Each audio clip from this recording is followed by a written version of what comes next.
Hello दोस्तों, आप सभी का स्वागत है आपके अपने चैनल द स्पेशल टीचर में। दोस्तों, जैसा कि आपको पता है, हमने डीएड की ऑनलाइन क्लासेस शुरू कर रखी हैं इस चैनल पे। तो दोस्तों, अगर आप उन क्लासेस को रेगुलर लगाना चाहते हैं और हर एक नोटिफिकेशन पाना चाहते हैं तो डिस्क्रिप्शन में एक व्हाट्सएप ग्रुप का लिंक दे रखा है। आप उस पर क्लिक करके ग्रुप पे जुड़ जाएं ताकि जो भी मैं वीडियो पोस्ट करूं डायरेक्ट आपके पास पहुंच जाए। और अगर आप इस चैनल पे नए आए हैं, अभी तक आपने चैनल को सब्सक्राइब नहीं किया, तो रेड कलर में एक सब्सक्राइब का बटन है जिस पे क्लिक करके आप उसे सब्सक्राइब कर लीजिए और साथ लगे बेल आइकन को प्रेस कर लीजिए ताकि कोई भी वीडियो पोस्ट करूं उसकी नोटिफिकेशन आपको सबसे पहले मिले। दोस्तों, लास्ट क्लास में अपनों ने एक सीरीज शुरू की है, डीएड एचआई की ऑनलाइन क्लासेस शुरू कर रखी हैं। लास्ट क्लास में हमने लैंग्वेज एंड कम्युनिकेशन सब्जेक्ट शुरू किया था। लैंग्वेज एंड कम्युनिकेशन सब्जेक्ट शुरू किया था और इसमें जो यूनिट फर्स्ट है आपकी, इंट्रोडक्शन टू कम्युनिकेशन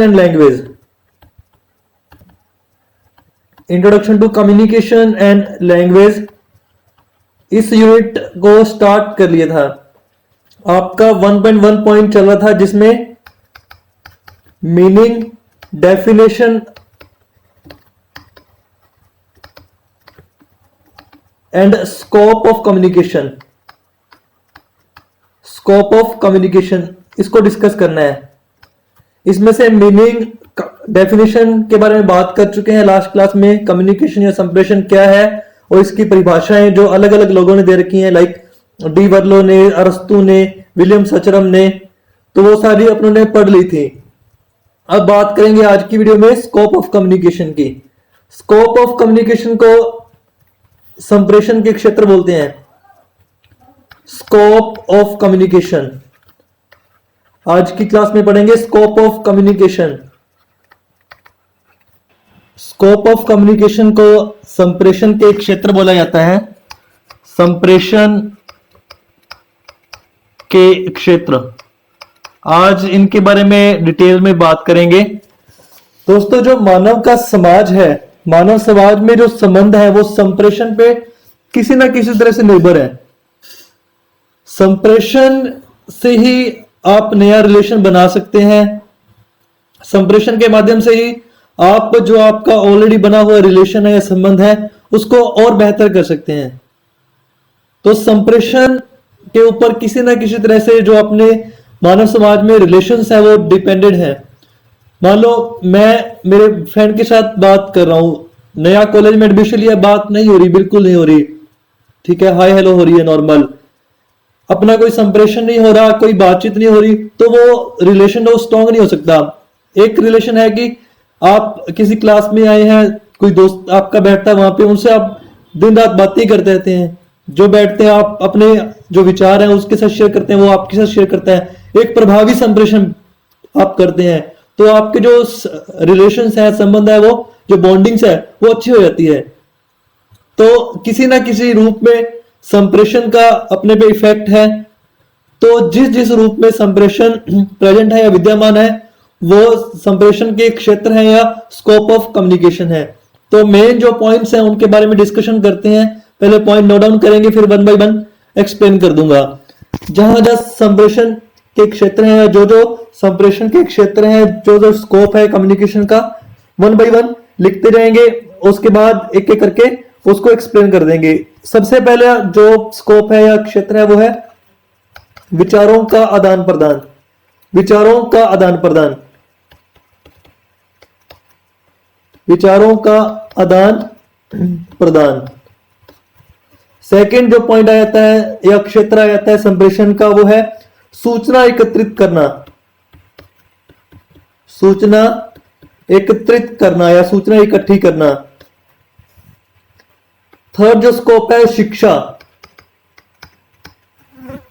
शिक्षा या एजुकेशन। फोर्थ है समाजीकरण।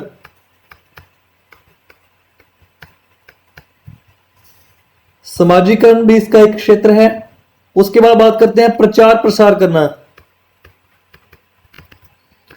प्रचार प्रसार करना।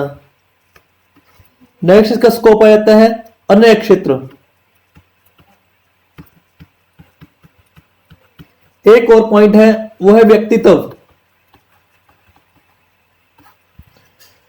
दोस्तों ये सारे स्कोप है कम्युनिकेशन के या संप्रेषण के क्षेत्र हैं। कौन कौन से हैं एक बार मैं रिपीट करता हूं। विचारों का आदान प्रदान करना, सूचना एकत्रित करना, शिक्षा, समाजीकरण, प्रचार प्रसार, अन्य क्षेत्र, व्यक्तित्व। हो सकता है कि आपको मेरी राइटिंग में थोड़ी सी प्रॉब्लम आए, लेकिन इसलिए मैं साथ साथ बोल रहा हूं ताकि आपको क्लियर समझ में आए। अब इन सारे पॉइंट्स को एक एक करके डिस्कस करेंगे। तो दोस्तों बात करते हैं फर्स्ट पॉइंट की, जिसका नाम है विचारों का आदान प्रदान करना। विचारों का आदान प्रदान करना। विचारों का आदान प्रदान करना। दोस्तों मानव समाज में मानव संप्रेषण का मुख्य रूप से यूज विचारों को एक्सचेंज करने के लिए करता है। मेरे मन में कोई थॉट्स आए हैं, मैंने उसे एक्सप्रेस किया, आपको बताया कि मेरे मन में क्या विचार थे, आपके साथ शेयर किया, वो क्या है, संप्रेषण है। मेनली जो ह्यूमन बीइंग है वो संप्रेषण का यूज अपने थॉट्स को एक्सचेंज करने के लिए करती है। मेरे मन में कुछ आया, आपके मन में कुछ आया, आपने बोला, आपने उसे एक्सप्रेस किया, वो क्या है, संप्रेषण है। तो ये संप्रेषण का एक मुख्य क्षेत्र है या स्कोप ऑफ कम्युनिकेशन है, विचारों का आदान प्रदान करना। सेकंड बात करते हैं, सेकंड पॉइंट था आपका सूचना एकत्रित करना। सूचना एकत्रित करना। सूचना कैसे संप्रेषण से एकत्रित होती है, इकट्ठी होती है। दोस्तों मान लो कि कोई टेबल है, इस पे बंदे बैठे हैं 4, यहाँ पे कोई ए बैठा है, यहाँ पे कोई बी बैठा है, सी बैठा है और डी बैठा है। आपको पता है कि हर दिमाग में अलग अलग इंफॉर्मेशन होती है, किसी की मेंटेलिटी क्या होती है, किसी की क्या होती है। इसके पास कुछ इंफॉर्मेशन होगी, इसके पास कुछ इंफॉर्मेशन होगी, इसके पास कुछ इंफॉर्मेशन होगी और इसके पास भी कुछ इंफॉर्मेशन या जानकारी होगी। हो सकता है कि इनके पास कुछ इंफॉर्मेशन सेम हो, ठीक है, लेकिन हो सकता है कि सभी के पास अलग अलग फील्ड का नॉलेज हो। मान लो ये कोई इंजीनियर बैठा है, ये कोई डॉक्टर बैठा है, ये कोई टीचर बैठा है, ये कोई पुलिसमैन है। तो सभी के पास अपने अपने फील्ड का कुछ ना कुछ नॉलेज होगा, कुछ ना कुछ ज्ञान होगा। तो अगर इनसे डिस्कशन, आपस में डिस्कशन, कोई डी पर्सन है, इनसे डिस्कशन स्टार्ट कर दे, तो जो इंजीनियर होगा वो अपने फील्ड की कुछ इंफॉर्मेशन इस डी को देगा, जो डॉक्टर होगा वो अपने फील्ड की देगा, टीचर अपने फील्ड की। कहने का मतलब यह कि सामने वाले के पास जो इंफॉर्मेशन है वो आप उसको ले सकते हैं। कैसे ले सकते हैं, बातचीत के जरिए। बातचीत के जरिए या संप्रेषण के जरिए आप सामने वाले से इंफॉर्मेशन ले सकते हैं, वो सामने वाले को इंफॉर्मेशन अपनी दे भी सकते हैं। तो सूचना एकत्रित करना भी संप्रेषण का एक मुख्य रूप से क्षेत्र है या स्कोप है। अब बात करते हैं नेक्स्ट पॉइंट की, जिसका नाम है शिक्षा।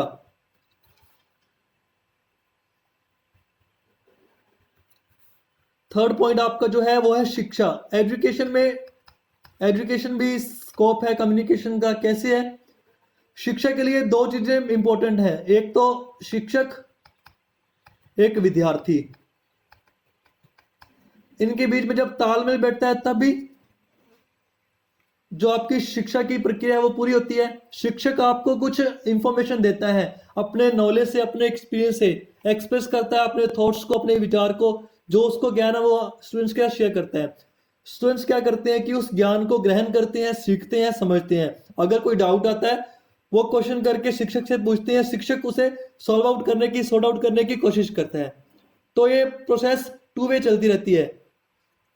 संप्रेषण होता है, बातचीत के जरिए ही पढ़ा सकते हैं। मैं आपको पढ़ाने की कोशिश कर रहा हूं तो संप्रेषण के माध्यम से ही कर रहा हूं। एक चैनल के माध्यम से मैं अपने थॉट्स, अपने विचार आपके साथ साझा कर रहा हूं, शेयर कर रहा हूं और आप उन्हें सुन रहे हैं। अगर आपके मन में कोई डाउट आता है वो कमेंट्स करते हैं यूट्यूब के जरिए और मेरे पास पहुंचता है, मैं उन्हें सॉल्व करने की फिर से कोशिश करूंगा।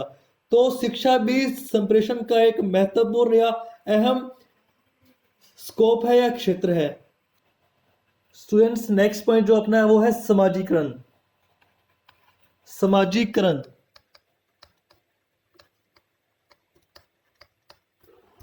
समाजीकरण दोस्तों अपने को पता है समाज कैसे बनता है। परिवार के सदस्य मिलते हैं, परिवार बनाते हैं, है ना। किसी सदस्यों के मिलने से परिवार बनता है, परिवार जुड़ते हैं तो समाज बनता है। तो समाज का जो बेस है, समाज में जो रिलेशंस होते हैं उनका जो बेस है वो क्या है? कम्युनिकेशन है। अभी थोड़ी देर पहले डिस्कस किया था कि जो नए संबंध बनाते हैं अपने, या पुराने संबंधों को और बेहतर बनाते हैं, उसमें मेन इंपॉर्टेंट जो रोल होता है वो कम्युनिकेशन का होता है। ये मान लो इस परिवार में 5 सदस्य हैं, 1 2 3 4 5। इस परिवार में 2 परिवार मान लीजिए, इसमें 5 सदस्य हैं, A B C D E F. इनके मध्य आपस में कम्युनिकेशन अच्छे से नहीं हो रहा, इनका आपस में कम्युनिकेशन बहुत अच्छे से हो रहा है। तो जो समाजीकरण या सोशलाइजेशन की जो इनकी कैपेसिटी होगी या इनकी जो स्किल होगी वो इनसे कम होगी, क्योंकि ये आपस में अच्छी बातचीत कर रहे हैं, बाहर भी अच्छे से बातचीत कर सकते हैं क्योंकि उनमें तालमेल अच्छा है, कम्युनिकेशन अच्छा है, ठीक है। लेकिन जो घर पे नहीं बोल पा रहा वो बाहर जाके क्या बोलेगा? तो समाज का जो रिलेशन है उनका जो मेन बेस है वो कम्युनिकेशन या संप्रेषण है। संप्रेषण से आप बातचीत करना सीखते हैं, आप बाहर लोगों से कैसे अभिवादन करना है, बड़ों को प्रणाम करना है, बड़ों से बात कैसे करनी है, बराबर वालों से बात कैसे करनी है, वो सारी चीजें संप्रेषण के माध्यम से सीखते हैं। तो संप्रेषण समाजीकरण का या सोशलाइजेशन का भी एक स्कोप है, एक क्षेत्र है। व्यक्तित्व या पर्सनैलिटी बोलते हैं इसे।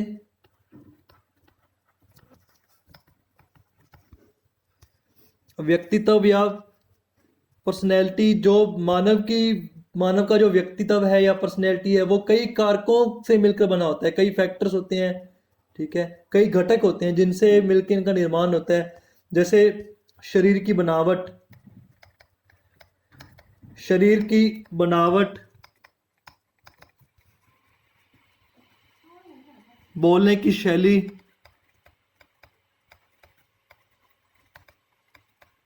शरीर की बनावट, बोलने की शैली, भाषा प्रयोग की क्षमता,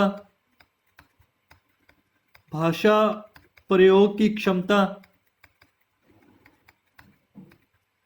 भाषा प्रयोग की क्षमता, व्यवहार का ढंग, और भी कुछ फैक्टर्स हैं जिनके कंबाइन रूप से ही आपकी पर्सनैलिटी शो होती है या आपके व्यक्तित्व का पता चलता है।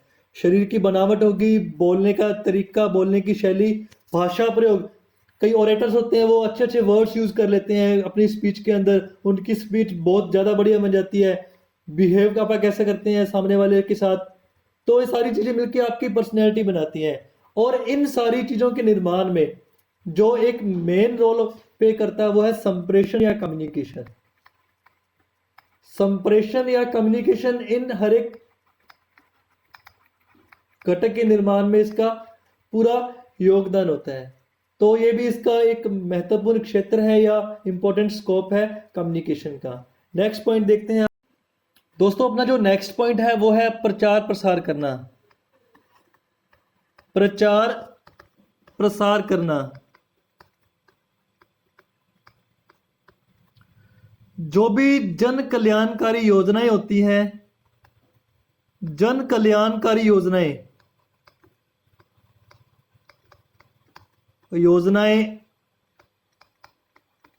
स्कीम्स बोलते हैं जिन्हें, योजनाएं, नीतियां, स्कीम्स, ये जो बनती हैं लोगों के लिए, लोगों के कल्याण के लिए, वो जन जन तक पहुंचाने के लिए, हर आदमी तक इंफॉर्मेशन को देने के लिए प्रचार प्रसार करने की आवश्यकता होती है। प्रचार प्रसार किसके माध्यम से होता है? संप्रेषण के, कम्युनिकेशन के जरिए हम प्रचार प्रसार कर सकते हैं। जो योजनाएं हैं लोगों के लिए बनी हुई है, लोगों की योजनाएं हैं, वो उनके तक पहुंचा सकते हैं।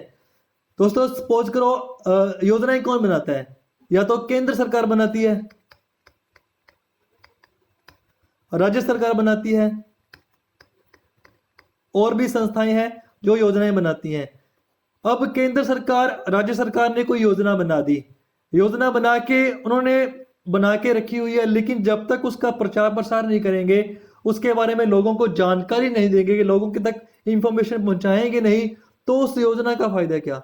अभी कोरोना महामारी चल रही है, कोरोना महामारी ने दुनिया की ऐसी तैसी कर रखी है, तहस नहस कर दिया दुनिया को।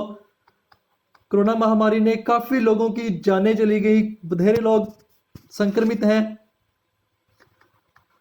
आर्थिक रूप से काफी नुकसान हो गया, हर चीज बंद पड़ी है कोरोना महामारी के लिए, कोरोना महामारी के कारण। तो इसको रोकथाम के लिए या इससे बचने के लिए केंद्र सरकारें और राज्य सरकारें योजनाएं चला रही हैं, अलग अलग कल्याणकारी योजनाएं चला रही हैं कोविड-19 के अगेंस्ट। कोविड-19 के लिए कैसे इससे बचा जा सके, आयुष मंत्रालय गाइडलाइन जारी कर रहा है। ये सारी गाइडलाइंस आ रही हैं, योजनाएं आ रही हैं, लोगों तक पहुंच पा रही है, क्योंकि टीवी के माध्यम से, रेडियो के माध्यम से, इंटरनेट के माध्यम से आप सभी के पास ये योजनाएं की जानकारी मिल रही है या स्कीम्स के बारे में पता चल रहा है। तो ये क्या संप्रेषण की वजह से ये पॉसिबल हो पा रहा है। तो संप्रेषण का एक क्षेत्र प्रचार प्रसार करना भी है, जो कि एक मेन सेक्टर है, छोटा मोटा सेक्टर नहीं है। नेक्स्ट जो बात करते हैं अन्य क्षेत्रों की, संप्रेषण के अन्य क्षेत्र में बात कर सकते हैं, लाइक अगर किसी टॉपिक पे चर्चा की जाए, डिबेट की जाए किसी विषय पर, तो उसका कुछ ना कुछ अंत में परिणाम निकलेगा चर्चा करने के बाद। वो परिणाम से जो नियम अभी चल रहे हैं उनमें बदलाव लाया जा सकता है या नए नियम बनाए जा सकते हैं।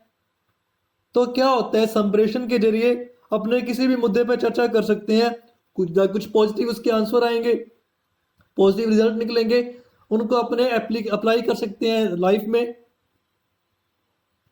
राजनीति के क्षेत्र में भी इसका प्रयोग हो सकता है, संप्रेषण का काफी योगदान है राजनीति के क्षेत्र में।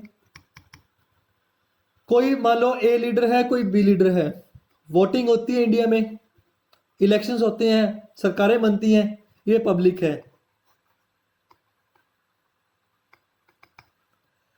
एक कोई लीडर है जो अपनी योजनाएं हैं इसकी, ये बोलता है पब्लिक को कि मैं अपनी ये वाली योजनाएं पे काम कर रहा हूं, जब मैं सरकार में आऊंगा तो ये योजनाएं आपको जरूर करके दूंगा, ये काम जरूर करके दूंगा।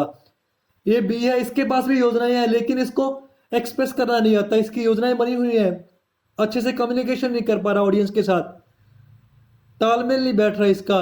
तो ऑडियंस या पब्लिक किससे प्रभावी होगी, ए वाले से, क्योंकि वो अच्छे से अपनी योजनाओं को एक्सप्रेस कर रहा है, बता पा रहा है कि मैं क्या करूंगा आप सरकार में आने के बाद। इस तरह संप्रेषण का काफी अहम रोल हो जाता है राजनीति के अंदर भी, आर्थिक नीतियों के अंदर भी संप्रेषण का योगदान होता है। काफी ऐसे क्षेत्र हैं जिसमें संप्रेषण का एक इंपॉर्टेंट क्षेत्र है, संप्रेषण एक अच्छा क्षेत्र है। तो दोस्तों आज की क्लास में बस इतना ही, बाकी पढ़ेंगे नेक्स्ट क्लास में। आई होप कि आपको ये क्लास अच्छी लगी होगी।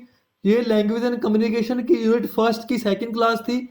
इस क्लास के खत्म होते ही आपका 1 टॉपिक कंप्लीट हो चुका है, meaning, definition and scope of communication. अगर दोस्तों आपको ये क्लास अच्छी लगी हो तो इसे ज़्यादा से ज़्यादा लोगों के साथ शेयर कीजिए, ताकि लॉकडाउन में जो भी स्टूडेंट्स घर पे बैठे हैं, नहीं पढ़ पा रहे, इनकी हेल्प से वो पढ़ पाएँ और अपने एग्जाम्स को क्लियर कर पाएँ। अगर आपके पास कोई भी सजेशन है, कोई भी थॉट्स हैं, वो कमेंट्स के रूप में आप शेयर कीजिए, ताकि मैं उनको देख सकूं, कोई फीडबैक आपकी मिलती है तो उस पर काम कर सकें। दोस्तों डिस्क्रिप्शन में आपको एक व्हाट्सएप ग्रुप का लिंक मिलेगा, आप उसमें जुड़ जाइए अगर आप उसमें नहीं है, ताकि जो भी मैं वीडियो बनाता हूँ मैं डायरेक्ट उसमें पोस्ट कर देता हूँ, बाकी चैनल पे भी आप देख सकते हैं। So thanks for watching the video, have a